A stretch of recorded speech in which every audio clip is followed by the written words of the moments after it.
ہم نسلوں کو سنوار رہے ہیں لیکن غریب عوام کی نہیں، اپنی. اور ویسے بھی اس ملک میں جو قوم کی نسلوں کی فکر کرتا ہے اس کو تو جیل میں ڈال دیا جاتا ہے.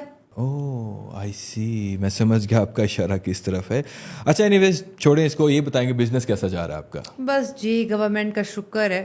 آپ بتائیں. گورنمنٹ کا شکر ہے کہ اللہ کا شکر؟ میں سمجھا نہیں. دیکھیں میری بات سنیں، جب تک ایجوکیشن جو ہے وہ حکومت پاکستان کی ٹاپ پرائیورٹی نہیں ہوگی تب تک گورنمنٹ سکولز کے جو حالات ہیں وہ بد سے بدتر ہوتے رہیں گے.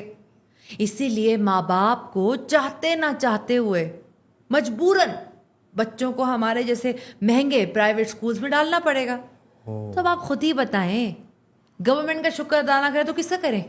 Right, I think you are right. لیکن ڈونٹ یو تھنک کہ آپ اس چیز کا ناجائز فائدہ اٹھاتے ہوئے پیرنٹس سے بھاری فیس وصول کرتی ہیں؟ نہیں، بھاری فیس تو ہم اس لیے لیتے ہیں تاکہ پیرنٹس کو تھوڑا سا موٹیویٹ کریں، ان کو لیزی نہ ہونے دیں. دیکھیں میری بات سنیں، 9 to 5 تک لمیٹڈ رہیں گے تو لیزی ہوتے جائیں گے لوگ. جب ان کو ریئلائزیشن ہوتی ہے نا کہ بھائی بچے کی پڑھائی اتنی مہنگی ہے تو وہ موٹیویٹ ہوتے ہیں اوور ٹائم کام کرنے کے لیے، ایکسٹرا کمانے کے لیے. ڈونٹ یو تھنک کہ آپ ہسل کلچر کو پروموٹ کر رہی ہیں؟ ہاں تو ٹھیک ہے نا، اپنی نسل کے لیے تھوڑا سا حاصل کرنا چاہیے. اور میں تو کہتی ہوں ہم پرائیویٹ اسکول والوں کو نیشنل لیول پہ اپریسیشن ملنی چاہیے. Excuse me, what? Why? Because ہم پاپولیشن کنٹرول میں بہت اہم کردار ادا کر رہے ہیں عمر سلیم صاحب. میری بات سنیں، جب ماں باپ کو ریئلائز ہوتا ہے نا کہ بچوں کی تعلیم کتنی مہنگی ہے تو وہ کہتے ہیں اگلے سے پہلے جو آیا ہوا اس پگلے پہ فوکس کر لیں. وہ جیسے کہتے ہیں نا، ایک پڑھا لو ستھرا پڑھا لو. Oh my god, I mean I can't believe, I feel pity کہ آپ ہائی اسکول فی کو جسٹیفائی کر رہی ہیں. نہیں، ہائی اسکول فی تو صرف اونٹ کے منہ میں زیرے کے برابر ہے. ہمارا لائف سٹائل جو ہے وہ اتنا ایکسپینسو ہے مینٹین کرنا. ہمارا اصل جو خرچے ہیں، ہمارا جو کچن ہے وہ تو باقی پیسوں سے چلتا ہے نا، باقی چیزوں سے. میں سمجھا نہیں. جیسے کہ رجسٹریشن فی، سیکیورٹی ڈپازٹ ہو گیا، اسٹیشنری اینڈ پیپر فنڈز ہو گئے ہمارے، اس کے ساتھ ساتھ بلڈنگ کے چارجز ہیں، سیکیورٹی چارجز ہیں، پھر آپ کی جو کمپیوٹر چارجز ہیں جو کہ تقریباً کافی عرصے سے آؤٹ ڈیٹڈ ہے لیکن پھر بھی، ساتھ ساتھ اولمپیاڈز ہیں، MUNs ہیں، انٹرنیشنل ایکسچینج پروگرامز ہیں، ہمارے پاس بیک سیلز ہوتی ہیں، چیریٹی پروگرامز ہوتے ہیں اور other miscellaneous funds. Oh my God, and all of these funds are non-refundable, right? نہیں، ایکسیپٹ سیکیورٹی ڈپازٹ، بلکہ سوچا جائے تو وہ بھی نان ریفنڈ. ہاں، سو آل آر نان ریفنڈیبل. بیکاز دیکھیں سیکیورٹی ڈپازٹ جو ہے وہ ہم کسی نہ کسی ڈسپلنری ایشو کی وجہ سے بچے سے وہ بھی ہتھیا لیتے ہیں.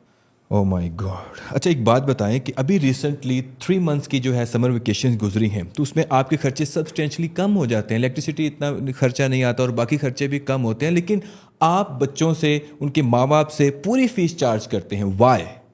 میری بات سنیں، سمر ویکیشنز میں اسکول کے خرچے کم ہو جاتے ہیں، ایگری. ہمارے خرچے تو کم نہیں ہوتے نا. اب جو میں سمر ویکیشن میں یورپ گئی تھی پوری فیملی کے ساتھ ٹور مارنے، یہ فورن ٹور آپ کو کیا لگتا ہے مفت میں ہوتے ہیں؟ نہیں تو کیا آپ اپنے جو نجی غیر ملکی دورے ہیں ان کا خرچہ بھی آپ پیرنٹس کی جیب سے نکلواتی ہیں؟ نہیں تو اور کیا کریں، مجھے بتائیں. ہمارا بھی کوئی لائف سٹائل ہے، کوئی خواہشات ہے، ہم نے پوری کرنی ہے. انفیکٹ میں تو جو ہے نیکسٹ مہینے امریکہ جا رہی ہوں فار اے کٹی party with my friends. Excuse me, یہ ٹور کون اسپانسر کر رہا ہے آپ کا؟ XYZ textile and uniform centre. آپ تھوڑا ایکسپلین کریں گے؟ دیکھیں میری بات سنیں، ابھی ریسنٹلی میں نے یونیفارم میں کچھ چینجز اپروو کیے ہیں. اب نیو ٹرم میں اگر بچے وہ نیا والا یونیفارم پہن کر نہیں آئیں گے تو انہیں اسکول میں انٹر نہیں ہونے دیا جائے گا. اسی لیے ماں باپ کو ہمارے جو اپرووڈ ڈیلر ہے اسی کے پاس جا کے یونیفارم لینا پڑے گا اور اس کا سارا کمیشن ہمارے پاس.